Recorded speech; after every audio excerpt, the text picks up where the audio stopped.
হয় নেক আমল।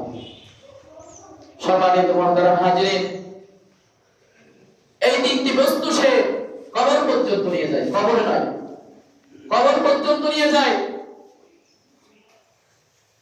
তিনি যখন কবরে প্রবেশ করে তখন মাত্র একটি বস্তুই তার জন্য থেকে যায়, আর দুইটি বস্তু ফিরে আসে। আল্লাহু আকবার। আল্লাহু আকবার। সেই দুইটি বস্তু কি? তার সম্পদ চলে আসে, তার আত্মীয় স্বজন তাকে ফেলে চলে আসে। ও দুনিয়ার মানুষ, কিসের দুনিয়ার অহংকার, কিসের শক্তি দরকার আমাদের? যে ঘরে আমি শুয়েছিলাম, যে ঘরে আমার মৃত্যুবরণ হয়েছে, ওই ঘরে 40 দিন পর্যন্ত মানুষ ঢোকে না, ভয় পায়। যে কাপড় পরিধান করেছিলাম মসজিদে দেওয়ার সময়, এই কাপড়গুলো নিয়ে নেন, অমুকের কাপড় ছিল, মারা গেছে। কিসের অহংকার?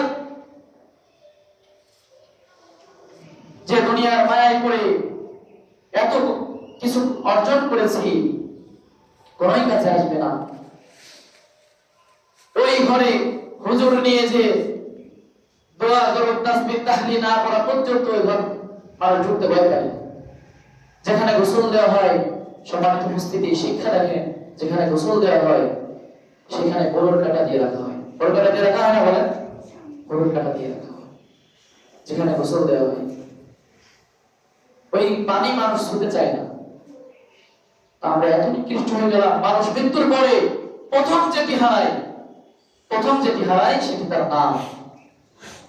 তার নাম হারিয়ে ফেলে। তখন মানুষ আর বলে না, তার নাম ধরে ডাকে না অমুক ব্যক্তি, তখন তাকে বলে লাশ। লাশ বলে না? বলে। তখন তাকে লাশ বলে সম্বোধন করা হয়। এই হলো দুনিয়া, এই হলো প্রতিযোগিতা চলছে, কম্পিটিশন। এই কম্পিটিশন থাকবে না, সম্মানিত উপস্থিতি, তাহলে সবকিছুই ছেড়ে চলে যাবে। আমি শুধু একটি জিনিস নিয়ে যাব, সেটি হলো আমার আমল, আমার কাজ। এজন্য ফিকির দরকার, চিন্তা ফিকির দরকার, নিজের সংশোধন দরকার। শুধু মুসল্লিদের নয়, মুফতি সাহেবের দরকার, ইমাম সাহেবের দরকার, হাফেজ সাহেবের দরকার, মুয়াজ্জিন সাহেবের দরকার, সমস্ত মানুষের এই ফিকির দরকার, ইসলাহ দরকার, পরিশোধন দরকার, আত্মশুদ্ধি প্রয়োজন। কোন পথে চলেছি? আজ আমি আপনি অন্যের কবর নিয়ে ব্যস্ত, অমুক কি করলো, তমুক কি করলো, তার কবরের কোন হালাত কর। নিজের কবর সাজাইতে পারি না, নিজের মৃত্যুর জন্য এখনো অপ্রস্তুত হয়ে আছি, সেই কবর সাজাইতে পারি না।